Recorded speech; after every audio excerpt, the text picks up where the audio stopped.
Hello, and welcome to Artfully Told, where we share true stories about meaningful encounters with art. I think artists help people have different perspectives on every aspect of life. All I can do is put my part out into the world. It doesn't have to be perfect the first time. It doesn't have to be perfect ever, really. I mean, as long as you're enjoying doing it and you're trying your best, that can be good enough. Art is something that you can experience with your senses and that you just experience as so beautiful. Hello, and welcome back to another episode of Artfully Told. I'm your host, Lindsey, and I am delighted to have as my guest today Christopher John Garcia, who is a curator, historian, and podcaster. And I'm just so excited to chat with him all about art and all the different ways that he has engaged with art and that he's currently still doing. And so thank you so much for being here, Chris. I really, really appreciate it. Yeah, thanks so much for having me. Always glad to chat. Of course. If it's about art, I'm in. Yeah, absolutely. Yes. Well, again, thanks for being here. And I would just love if you would share maybe a little bit about your background, how you got involved in your various art forms, and maybe a little bit of where you are today, too. Cool. Well, it started long ago, 1999. I became a curator at the Computer History Museum, and my focus was on computer graphics, music, and art, with an emphasis on early computer art, so 1950s through about 1980.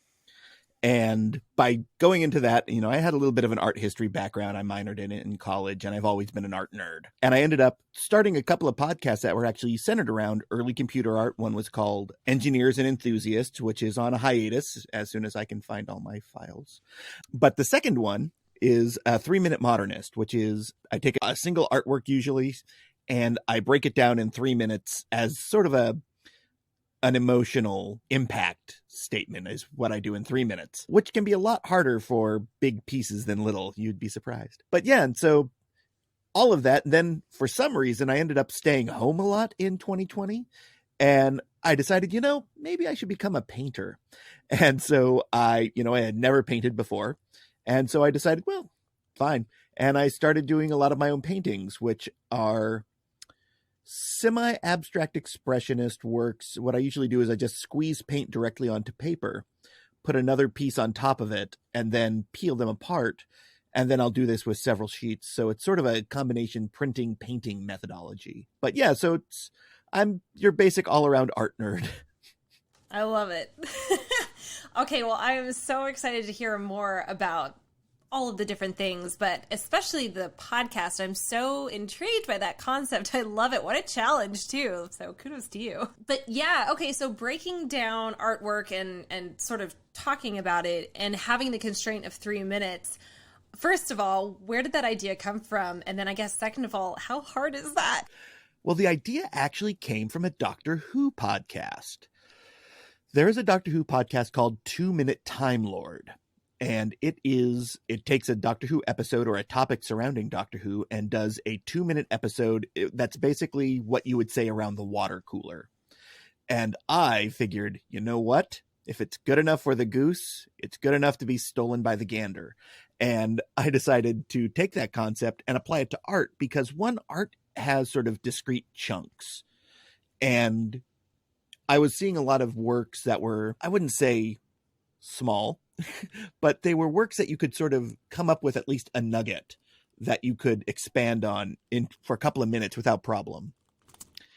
And I learned that by looking at a discrete portion, it gave you a chance to really sort of look across board. You could look at one piece from various areas, but 2, it allowed you to go really fast. And so my proof of concept was I did 5 episodes before I released anything and realized, yeah, this will work.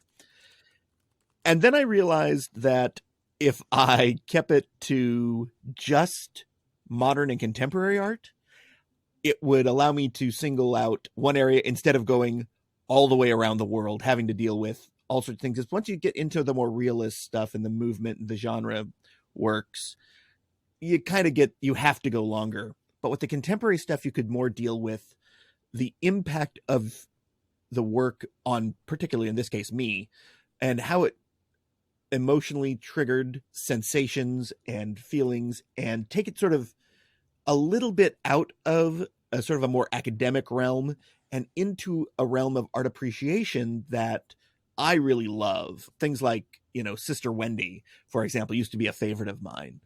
But there's not really one of those for contemporary art so much that deals directly with individual pieces. And, I figured it'd be a great place to go. And I realized that Art Podcast is a crowded field, and I said, me too. Indeed. Well, good for you.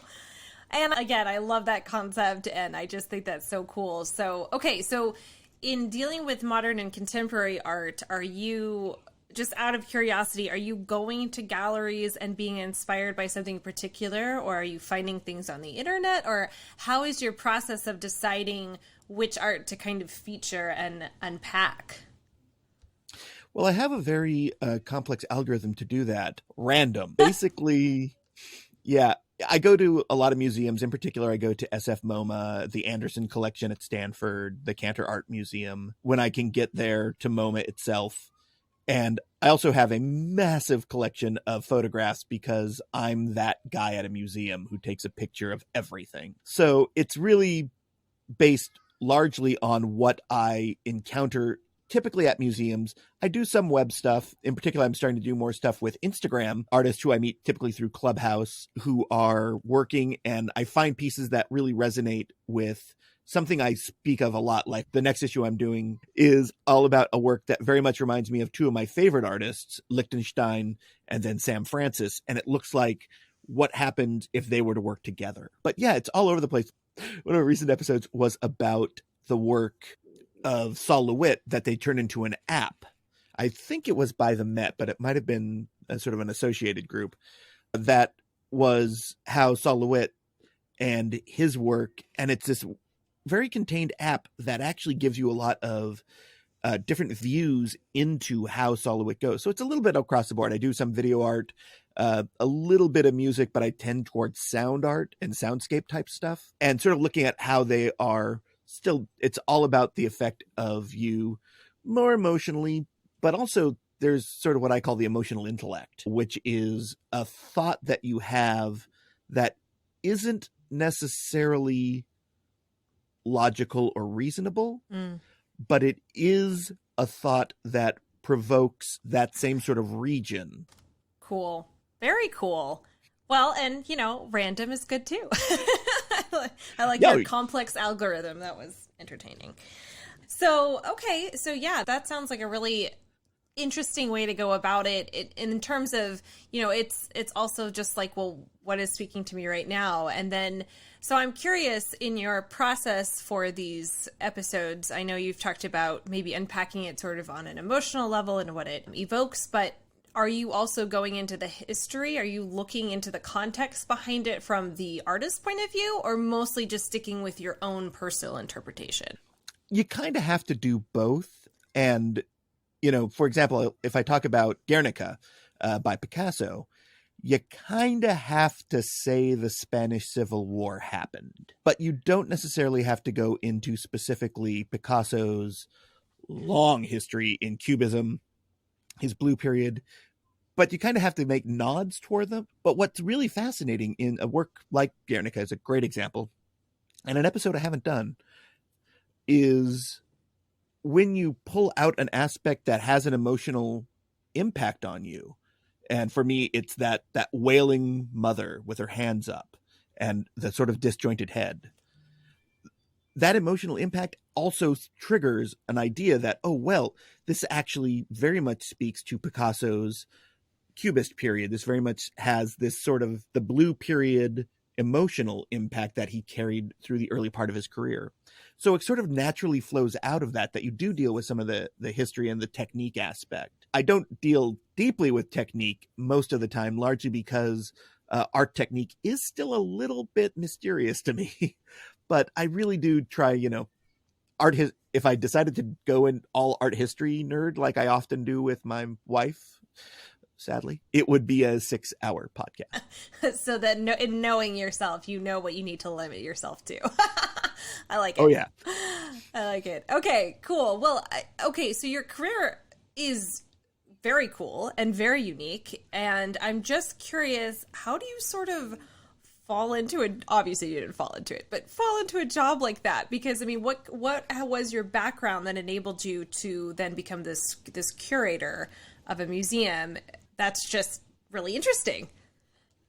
Yeah, funny you should ask. I was a floor worker. I basically a docent and tour guide and someone who told you to stop touching objects at the old computer museum in Boston.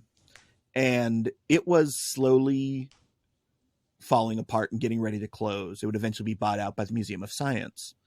And I grew up in the Bay Area, and I was out in Boston at that museum, but they had an affiliate in California. So when I went home for Christmas one year, I decided to visit, and they said, yeah, we've got this job opening. And I said, I will apply for this job because Boston is cold. And I ended up getting the job. Literally, I fell into it because no one else wanted the job. It was $12.50 an hour, and no one else wanted that in Silicon Valley at that point, except for me.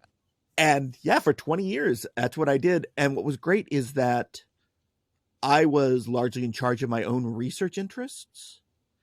And that was fascinating when you give the freedom to a curator to go and investigate what truly interests them and what they think is missing in the museum.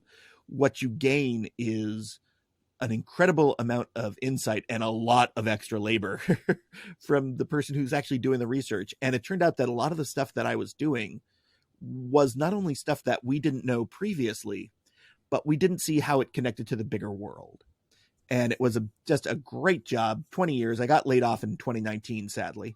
Hashtag learn to fundraise. But the real fascinating thing about, lucking into this gig, like I had my art history background, but really it was the fact that I knew how to give a really good tour that ended up getting me the job.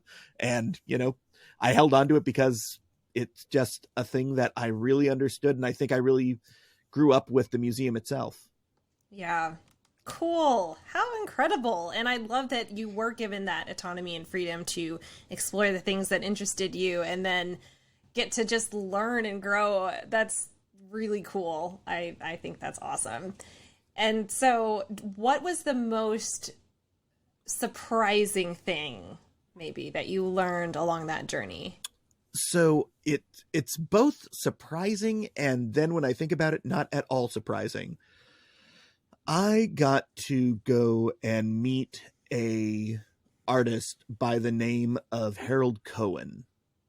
Initially, I knew his sort of work from the 60s and very early 70s as an abstract painter, sort of along the lines of if Hawking was working completely, David Hockney, not Hawking. Hawking is the scientist. Hockney was working completely abstract. Very, very great color palette, amazing line. But he got very interested in artificial intelligence and developed a system called Aaron, the Aaron paint system, which he developed for almost 40 years. And I got to spend a couple days with him. And what was so surprising was he was talking about when he got into AI, it wasn't that the art community naturally sort of rejected the work because it wasn't clear who was the artist. Was it Harold Cohen or was it Aaron, the paint system that he developed? Yeah. And it wasn't that, because that I understood, but it was that when you program a system to create art, it is naturally going to attempt to create art in the mode of its creator because the creator understands art in that way. So all Aaron is a set of rules. But when you define a set of rules, you're going to define it with your own biases already installed. And it's fascinating to see that. And I managed to also connect with another computer music pioneer who also does visual arts with his programs, a guy by the name of David Cope. And he recognized that. And what he did to avoid that was he made it possible to input external work by, in his case for music, MIDI files from, Shostakovich, Scott Joplin, Bach. And so he removed himself from the set of rules. The rules were defined by the input. And it was so interesting that I never thought in a million years that just setting a set of rules into a computer program would actually have that much effect. And then when I thought about it, it was like, yeah, of course that's how you would do it. And then I realized, wait, there's a way to do it where it's not actually your rules, it's someone else's.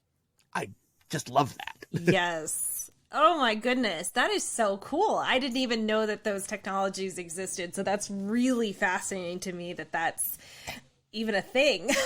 How cool. Well, what's incredible about that is right now we are in an absolute renaissance of AI art. And it's scary because it is very, very quickly being monetized. We saw some of the first works done. Almost all the major AI art is being done in Europe right now. In particular, there's our groups in Amsterdam, in a couple different places in France, England.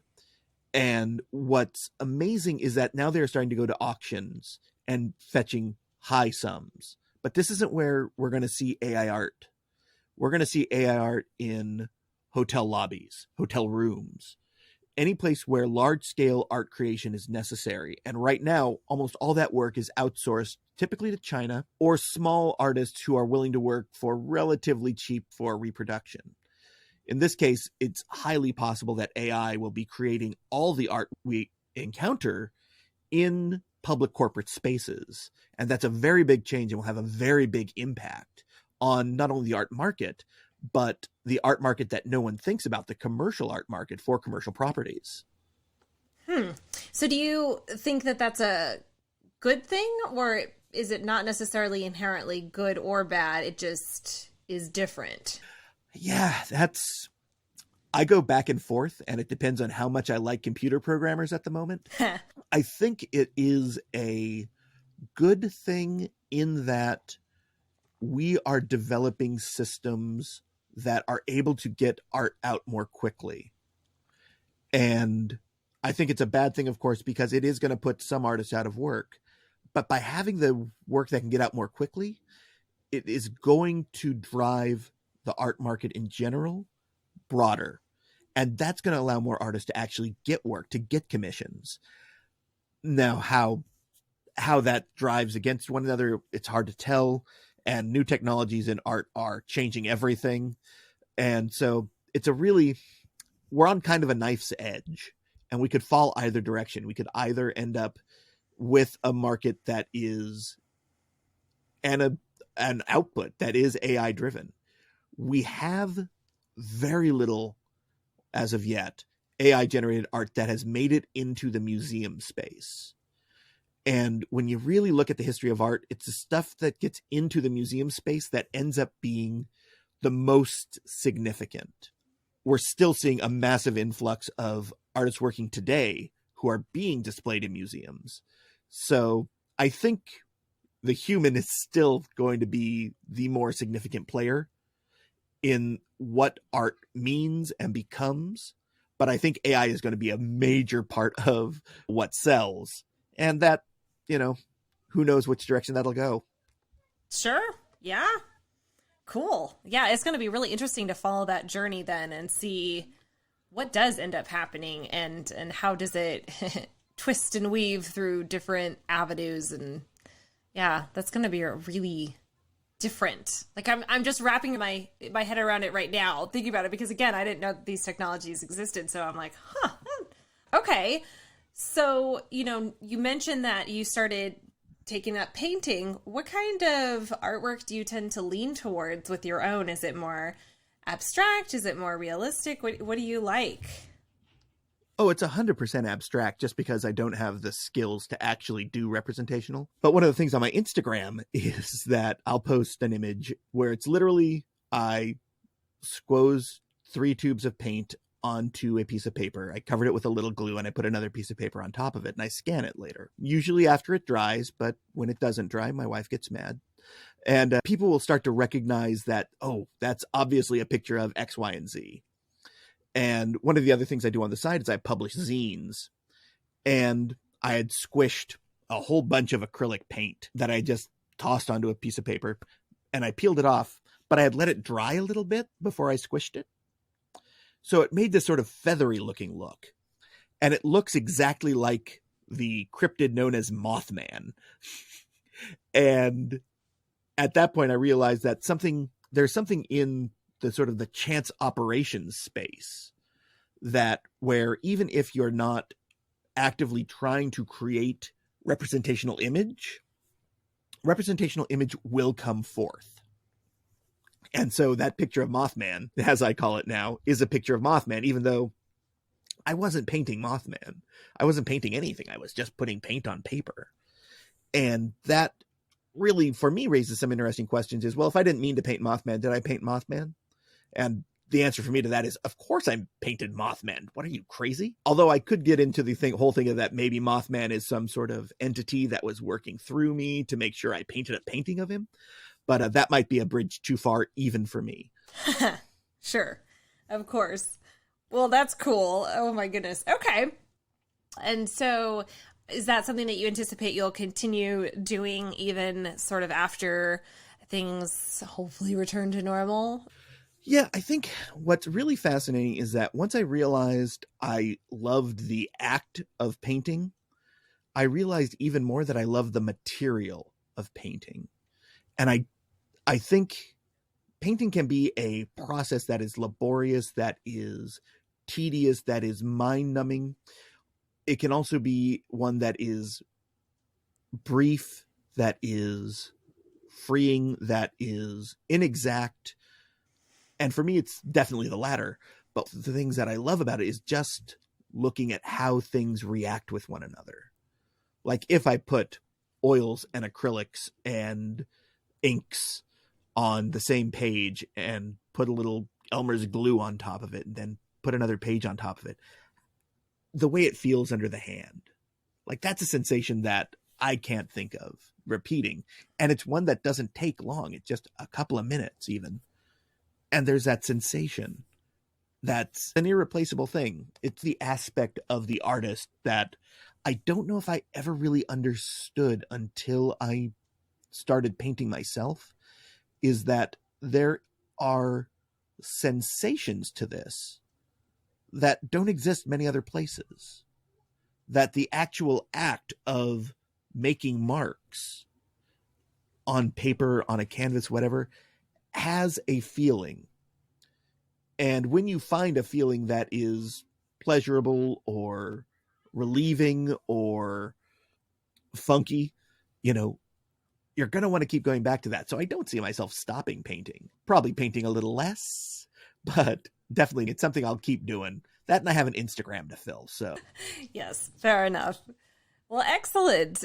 Well, I'm just curious. I know you've gotten to meet some pretty cool artists yourself, and obviously your experiences as a curator and as a podcaster have probably lent themselves to some really memorable moments. But I wonder if there's anything that kind of really stands out to you as an encounter with art that was like just something to remember, to kind of file back there and return to every once in a while.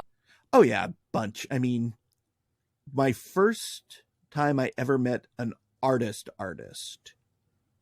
Well, the first time I ever encountered an artist, this I should actually point out, was Andy Warhol. And I didn't get to meet him, but I sat right behind him at Madison Square Garden at a WWF wrestling show. Wow. And he was always in the front row and always taking pictures with his little camera. But little 7-year-old me couldn't talk to him because even I knew who he was and I was 7. But I got to know Robert Rauschenberg a little bit because he would visit our college. And he was a fascinating human in many ways. But what I learned when I went to a big exhibit of his at SF MoMA was that his interests were so broad because he was so interesting and wanted to make the world as interested in things as he was. And it was like one of the best things. Again, this is something that people may not realize. Every pop artist loves wrestling. I do not know why this is true, but everyone I've met, Rauschenberg, Warhol, didn't meet him, but still, Lichtenstein, Marisol, all of them love wrestling.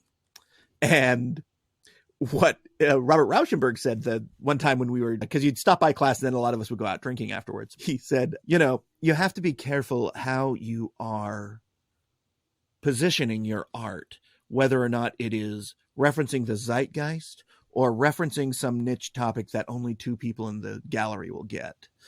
And it's, if you do a painting of Hulk Hogan, everyone will get it. It's a zeitgeist. But if you're talking about Pack Song and Dusty Rhodes, you're talking about niche. And at that point, 1, this was obviously made for me, even though he didn't know it. But 2, he was really saying something that I bought into. Because, this idea that there is a universality, but there's also a place for niche, which I love. But he was a really fun guy. I didn't see him after probably 97, but really had a good time with him. And I was very lucky. Another guy who's known more for music, but is actually a wonderful visual artist, is Mark Mothersbaugh of Devo. And I got to interview him, do an oral history with him. He has a fascinating eye for the world. And every day he writes one postcard size image he creates. And he has thousands of them, and they're beautiful. But then he was also doing this a very simple thing where he took classic, often Victorian, sometimes early 20th century photographs and uses Photoshop to place a mirror image of it. So it gives you that sort of awkward, exactly symmetrical look. But yeah, those have been 2 of my favorite. I've been very lucky that I've got to meet a lot of really fun artists. Through the museum, there were a lot of folks who didn't feel like early computer art was being talked about enough. And we're very happy to have anyone who would be interested in their stuff. But always, artists like everyone, there are good ones who are wanting to talk to you all day long, and there are others who don't. And you sort of learn which is which. For sure.